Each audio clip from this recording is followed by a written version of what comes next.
तिथनं आलो थेट घरला नंतर म्हटलं आता पाणी मारावं घरावं. मग काय केली मोटर चालू. पाणी मारताना म्हटलं इंद्रधनुष दिसला तुम्हाला पण दावावं. त्याच्यानंतर बसलो निवांत गच्चीवर. तेवढं आला बंट्या. मम्मी म्हटलं तुला काय पाहिजे. ऊन लय लागत तुझं जोरात म्हणून संचितने दिली आम्हाला आईस्क्रीम. आम्हाला 5 वाल्यांना त्याला 10 रुपये. एखादा गप जातं का नाही. भावाला फिक्स हागवण लागणार. तिथनं परत गेलो थेट क्रिकेट खेळायला. आमचा कप्तान होता बंट्या. मग काय बंट्याने दिली की मला बॉलिंग. माझी बॉलिंग बघून बंट्यानं जे ओरडला.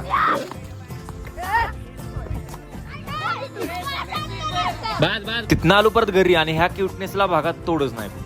मग आता तयारी चाललेली होळीची. जुनी परंपरानुसार प्रत्येक घरातून शिंकुड आणून रचून ती पेटवली बघा. दरवर्षी तुलोडे एकच गोष्ट सांगते. तुमच्या काय वाईट सवयी, काय तुमचा राग, तुमचा आळस, या कोणाविषयी कुचकापणा हे माझ्या आगीत जाऊन टाक आणि नवीन सुरुवात करा.